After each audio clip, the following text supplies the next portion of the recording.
तो बड़ा ही interesting image दिया हुआ है आपके इस बुक में, है ना। इसमें आप देख रहे हैं जो एंट का वेट है, हम दुनिया में पूरे जितने एंट्स हैं, है ना, चींटियाँ, अगर उनको एक तरफ रख दे तराजू पे, तो उनका वेट जो है वो ओवर वेट कर लेगा पूरे, अगर हम सारे एनिमल्स को मिला ले, वाइल्ड एनिमल्स एंड बर्ड्स को मिला ले, तो उनके वेट को जो है वो ओवर वेट कर लेगा। किसी छोटे को भी आप छोटा नहीं समझिए, एंट छोटे हैं, लेकिन आप देख रहे हैं अगर पूरे दुनिया के एंट को हम इकट्ठा कर दे, एक जगह कर दे, तो वो पूरे एनिमल के वेट को ओवरवेट कर सकते हैं। एंड से भी छोटा क्या है दुनिया में? वायरसेस, है ना। वायरसेस, आपने देखा कोविड-19 में कैसे वायरस ने पूरे दुनिया को बंद कर दिया, है ना। कहने को तो वो सबसे छोटा है ना, सबसे छोटा ऑर्गेनिज्म है, लेकिन it was capable of stopping the whole world. बड़े बड़े हमारी सभ्यताएं थे वो खत्म हुए, तो उनका रीजन बताया जाता है कोई ना कोई ऐसा आउटब्रेक रहा होगा। तो बहुत छोटे जानवर को भी, बहुत छोटे को भी आप छोटा नहीं समझिए, वो भी अगर मिल जाए तो बहुत पावरफुल हो सकता है। ठीक है। तो लास्ट लेक्चर में हम लोगों ने 10⁹ तक का देखा था। उससे भी बड़े बड़े पावर्स हैं, जैसे आप एंड्स का पावर देखोगे, आप एंड्स अगर टोटल दुनिया में कितने हैं, तो that is it's estimated population is 2 into 10⁻16, 10⁻16 के रेंज में इसकी पॉपुलेशन है। 2 इंटू 10⁻16, इसको हम 20 पद्मा, अगर इंडियन सिस्टम में बोले तो 20 पद्मा, और इंटरनेशनल सिस्टम में बोले तो 20 क्वाड्रिलियंस बोल सकते हैं, 20 क्वाड्रिलियंस। तो 10⁻15 जो होगा, दिस इज पद्मा और क्वाड्रिलियंस। 11 नील जो है पॉपुलेशन है हमारी मॉस्क्यूटो की, और 110 trillions. Neel, 11 neel is equal to 110 trillion, और you can say one neel will be equal to 10 trillions. तो एक मैंने टेबल भी तैयार किया है, जस्ट आपको अभी दिखाता हूँ कैसे हम इंटरनेशनल नंबर और हमारे जो इंडियन ट्रेडिशनल नंबर्स हैं उनको कैसे हम डिनोट कर सकते हैं, कैसे उन दोनों को कंपेयर कर सकते हैं ना। The estimated number of trees of 2020, trees का नंबर देखिए, अगर पेड़ के नंबर देखें तो दिस इज 3 इंटू 10⁻12, और इट इज 30 खरब और 3 ट्रिलियंस। सो 3 ट्रिलियंस, ट्रिलियंस में कितने हो गए? ट्रिलियंस में अगर पावर के फॉर्म में, जैसे हम 1000 को अगर हम पावर के फॉर्म में लिखते तो क्या लिखते हैं? 10⁻3। तो ट्रिलियंस विल बी 10⁻12, तो 3 ट्रिलियंस। और उसको अगर हम खरब के फॉर्म में लिखे तो खरब के फॉर्म में this will be 30 kharab. So you can say that 10 kharab is equal to 1 trillion, 1 trillion, and 1 trillion is equal to 1000 billion. And total chickens की बात करें, चिकन की पॉपुलेशन की बात करें तो दैट इज 33 बिलियंस, और when we write it in exponential form it is 3.3 into 10⁻10। और अगर इसको हम बिलियंस के फॉर्म में लिखेंगे तो 33 बिलियंस, मतलब बिलियंस का हमारा कितना हो गया? बिलियंस पे हमारे 9 जीरोस होते हैं बिलियंस पे। और बिलियंस और ट्रिलियन में क्या रिलेशन है? बिलियन और ट्रिलियंस में क्या रिलेशन है? तो 1 trillion is equal to 1000 billion, 1 trillion is equal to 1000 billions. That is, आप देख रहे हो ट्रिलियंस में कितने जीरो है? 10 टू द पावर क्या है, सॉरी, ट्रिलियंस की 10⁻12 है, इंटू 10⁻3 करोगे, है मतलब 1000 टाइम करोगे, तो वो हमारा, सॉरी, 10�9 में अगर आप 10⁻3 करोगे तो ये हमारा क्या बन जाएगा? This will be equal to 10⁻12।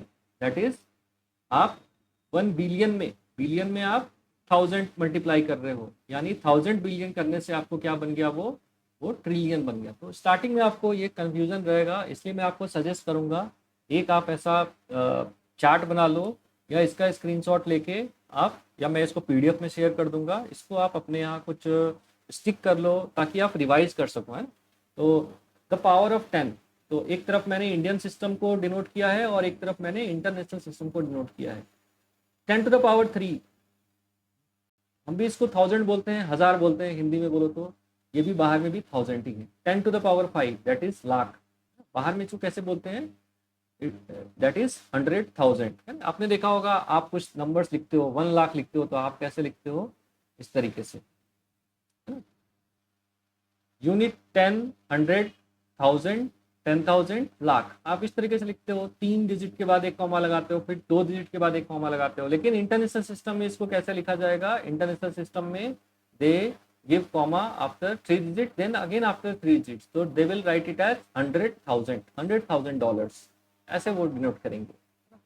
10 to the power 6 is 10 lakh और मिलियंस है ना, तो millions 10 to the power 6 that is 10 lakh को 1 मिलियन बोलेंगे। किसी का 1 मिलियन फॉलोवर्स है तो 1 मिलियन फॉलोवर्स, आप यूट्यूब पे देखते हो 1 मिलियन फॉलोवर, या इंस्टाग्राम पे लिखते हो 1 million follower, that is he has 10 lakh followers, 10 lakh followers. Crores, तो 10 लाख के बाद हमारे सिस्टम में क्या आता है? करोड़ आता है। इंटरनेशनल सिस्टम में उसको बोलेंगे 10 मिलियन। तो 10 मिलियन इज, अगर किसी का फॉलोवर्स 10 मिलियन है, 23 मिलियन है, 23 मिलियन है मतलब 2.3 करोड़ उसका, 23 मिलियन है इसका मतलब 2.3 करोड़ है ना। सिमिलरली 10 to the power 9 है ना, 10 मतलब करोड़ में जब हम 10 to the power 2 से इंटू कर रहे हैं, करोड़ में हम 10 to the power 2 से इंटू कर रहे हैं तो we get arab. So 1 arab is equal to 1 arab is equal to 100 crore, 100 crore. तो 1 arab is equal to 1 billion, 1 arab is equal to 1 billion. और 1 बिलियन में कितने हमारे जीरोस आएंगे? 10 to the power 9 zeros। $1 billion, $10 billion, you must have heard।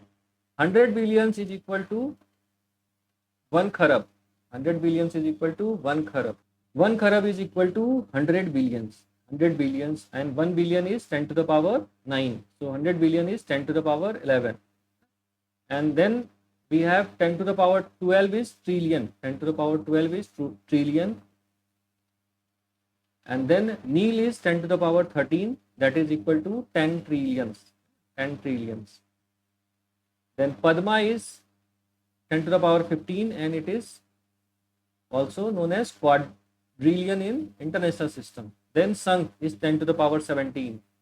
Then 10 to the power 19 is Mahasank. So Mahasank is equal to 100 Sank.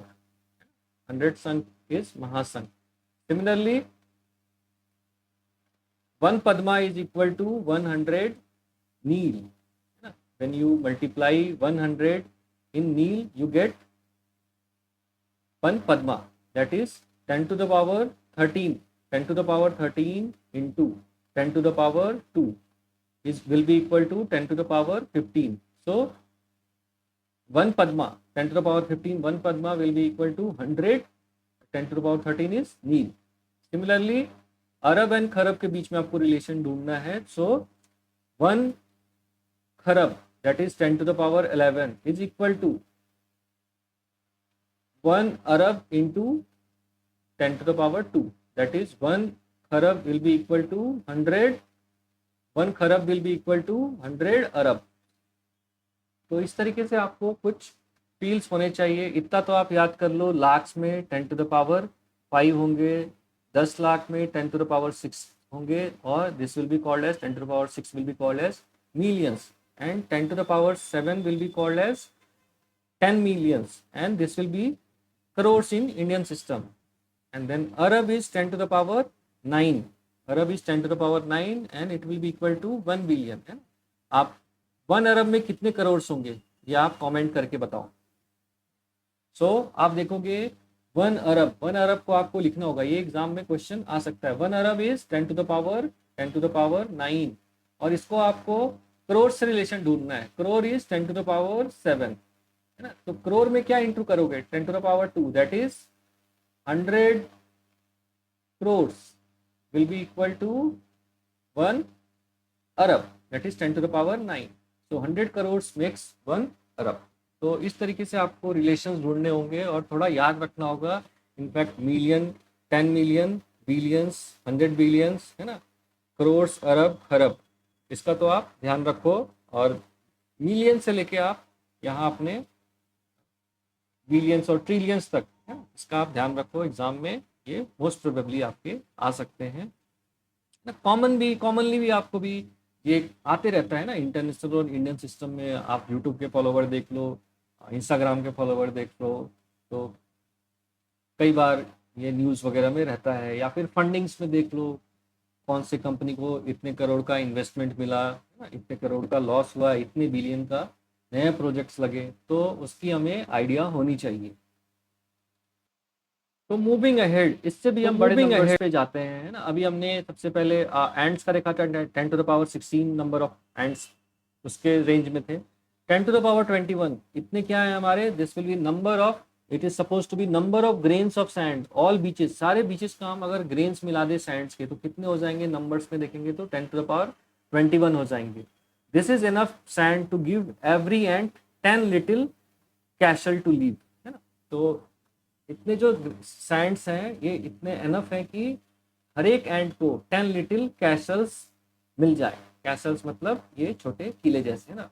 तो अगर मैं पूछूं कि अगर हर एंड को 10 कैसल्स मिल जा रहे हैं, 10 कैसल्स मिल जा रहे हैं, तो एक कैसल्स में हमारे कितने सैंड होंगे, है ना। ये आप लोग सोच के रखो, मैं अभी इस पे डिस्कस करूंगा। नेक्स्ट 10⁻23, ये नंबर्स ऑफ स्टार्स हैं, ऑब्जर्वेबल स्टार्स इन यूनिवर्स, कितने हम ऑब्जर्व कर सकते हैं। एक्चुअल में इससे भी ज़्यादा है।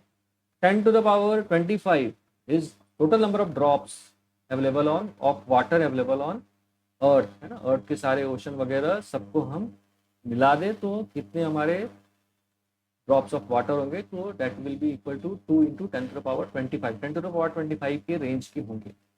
मूविंग बैक, ये कैसल वाला क्वेश्चन जो मैंने आपसे पूछा, तो हर एक एंड को 10 कैसल मिल जाएगा अगर हम मान रहे हैं कि 10⁻21 टोटल सैंड है, सैंड की पॉपुलेशन है या नंबर्स है। टोटल एंड्स की पॉपुलेशन कितनी है, तो दैट इज 10⁻16 है। तो एक एंड को जो कैसल एक एंड को कितने ये मिल रहे हैं, सैंड के पार्टिकल मिल रहे हैं, तो इन दोनों को डिवाइड करेंगे तो we will get 10⁻21 minus 16 is 10⁻5। 10⁻5 ये मिल रहे हैं सैंड के पार्टिकल, एक एंड को मिल रहे हैं, और इतने सैंड के पार्टिकल से ईच एंड के लिए 10 लिटिल कैसल बन जा रहे हैं। तो एक कैसल में कितने सैंड के पार्टिकल होंगे, तो we will divide it by 10। तो 10⁻4 पार्टिकल होंगे एक कैसल में। सिंगल कैसल में कितने पार्टिकल होंगे सैंड के, तो एक कैसल होंगे। तो कुछ नहीं होगा, आपको नंबर्स के साथ, बस बड़े नंबर्स के साथ खेलना आना चाहिए। आपको पावर प्ले में यही समझा रहा है। तो कुछ क्वेश्चन है, इंटरेस्टिंग क्वेश्चन है। How many ants are there for every human in the world. तो एंड्स का नंबर कितना है और ह्यूमंस का नंबर कितना है, हम ऊपर से फाइंड करते हैं। तो total number of ends divided by total humans, तो इससे हमें क्या मिलेगा, एक ह्यूमन के लिए कितने एंड्स हैं, है ना। Ends at the rate 1 human, ये हमें मिलेगा। तो इसको फाइंड करने के लिए मैंने ऊपर से टोटल एंड का पॉपुलेशन जस्ट उसको नोट डाउन किया है, that is 2 into 10⁻16। And total human का पॉपुलेशन हम लोगों ने ऊपर देखा था, दैट इज 8.2 इंटू 10�9। तो इनको डिवाइड करते हैं दैट, और यहाँ पे 2 डिवाइडेड बाई 8.2 है, दैट विल बी पॉइंट, ये ऊपर चला जाएगा तो 20 डिवाइडेड बाई 82 हो जाएगा। उसके बाद 10⁻16 minus 9 is 7, so 10⁻7 this is 20/82, है ना। एक जीरो मैंने इस 10⁻7 से ले लिया तो ये 10⁻6 हो जाएगा, और 200 divided by 82, 200 divided by 82 is 2.43, so 2.43 into 10⁻6 ends पर ह्यूमन। और इसको अगर आपको दूसरे नोटेशंस में लिखना है तो 10⁻6 क्या होता है, 10⁻6 इज 10 lakhs और millions, so there will be 2.4 or 6 whatever millions ant will be available for one human 2.43 million ants will be available for each human in the world. If a flock of starlings contains 10,000 birds, how many flocks could be there in the world? So अगर एक flock, एक उसका जो गुच्छा है या समूह कह लें, उसमें 10,000 बर्ड्स रहेंगे स्टार्लिंग के, तो टोटल कितने फ्लॉक्स रहेंगे स्टारलिंग्स के इस दुनिया में? If we divide the total population, if we divide the total population of starling by total population of starling by number of birds in flock, so that is 10 to the power 1 2 3 4 4 birds in one flock, so we will get total flocks. So estimated population of starling is 1.3 billions or 1.3 Arabs, and billions को हम power के form में कितना लिखते हैं? 1 billion is, you have just seen, it's 10 to the power 9. So 1.3 into 10 to the power 9 divided by 10 to the power 4 flocks. And this is starlings. We will get 1.3 into 10 to the power 9 minus 4. That is 1.3 into 10 to the power 5. So this will be the number of total flocks of starlings in the world. Moving to next, if each tree had about 10 to the power 4 leaves, find the total number of leaves on all trees in the world. ना तो total number of leaves find करना है, और एक trees में कितने leaves है? 10 to the power 4. तो total number of leave find करने के लिए we have to multiply total number of trees in the world. तो total number of trees, total trees into leaves on one tree, leaves on one tree. तो one tree पे leaves कितने हैं हमारे? That is 10 to the power 4. और total हमारे trees कितने हैं वर्ल्ड में? तो ये हमने ऊपर देखा था, the total number of trees are 3 trillions, दैट इज 3 into 10 to the power 12, 3 into 10 to the power 12. So 3 into 10 to the power 12, this is total number of trees multiplied by total number of leaves in one tree. So we will be getting 3 into 10 to the power 12 plus 4 is 16. So this is the total number of leaves in the world, 3 into 10 to the power 16. Moving to next question. If you stack sheets of paper on top of each other, how many would you need to reach moon? है ना, अगर आप sheets of paper, आप pages को एक के ऊपर एक रखते हो, तो कितने पेजेस लगेंगे आपको मून तक पहुंचने? तो अगर हम इमेजिन करें कि अगर एक पेपर का हमारा जो थिकनेस है, वन पेपर का थिकनेस जो है वो कुछ 0.01 mm में मैं बोल रहा हूँ, है ना, 0.01 mm है. तो मून पे पहुंचने के लिए हमें कितने पेपर चाहिए रहेंगे? अगर x पेपर चाहिए तो 0.01 mm into x will be equal to the distance to between earth and moon, and that should also be in mm. तो अभी तो हमें फाइंड करना पड़ेगा कि डिस्टेंस कितना है मून और अर्थ के बीच में, है ना. तो ऊपर ये हमने देखा था, तो 3,84,400, so 3,84,400 kilometers, and to convert from kilometers to meter we have to multiply it by 1000, है ना. So we will multiply it by 10 to the power 3, we will get into meter, and from meter to mm, when we have to convert from meter to mm, millimeters, you know, 1 meter is having 100 centimeter and 1 centimeter is having 10 mm. So from meter to mm again we have to multiply this by 10 to the power 3. So the total distance of moon and earth, between moon and earth in mm is 3,84,400 into 10 to the power 6. And अभी हम इसको अपने scientific form में लिखेंगे. सो 3.84 into ये 10 to the power 6 तो हमें already मिल गया है, और यहाँ से हम जीरो को 1 2 3 4 5 प्लेस शिफ्ट कर रहे हैं. तो 3.84 into 10 to the power 5 into 10 to the power 6, that is 3.84 into 10 to the power 11. This is in mm, distance between moon and earth. In kilometer it was 3,84,400, and in mm it is 3.84, or you can 3.844 for more accuracy, 3.844 into 10 to the power 11 mm. And the thickness of one page is 0.01 mm. that is we can write 0.01 also as, we can write it as 1 into 10 to the power minus 2 mm. So mm and mm will cut down, and this 10 to the power minus 2 will be add to 10 to the power 11, then this will be 10 to the power 13. So we will require how much papers? So we will require 3.844 into 10 to the power 13 papers to reach from Earth to Moon. Hope आप लोग को इतना समझ में आया हो. Next we will discuss about relation between your age with second, and we will try to denote various times in second, है ना. तो और देखेंगे कि हमारे नंबर्स कितने बड़े होते चले जाते हैं. तो काफ़ी इंटरेस्टिंग होगा. इसमें आपने क्या देखा, आपने देखा कि नंबर्स को कैसे, बड़े नंबर्स को हम कैसे डील कर रहे हैं, है ना, उनको कैसे हम एक्सपोनेंट के फॉर्म में ले जाके अपने कैलकुलेशन को कर रहे हैं. दूसरा, आपको जो ये टेबल है इसको भी आप अच्छे से समझ लो. इसको बार बार थोड़ा रिवाइज करते रहोगे तो आपको फील रहेगी कि करोड्स में कितने ज़ीरो होते हैं, मिलियंस में कितने ज़ीरो होते हैं, बिलियंस में कितने ज़ीरो होते हैं. नहीं तो आप बार बार क्या कंफ्यूज रहोगे, है ना. Hope this is clear to you. Thank you.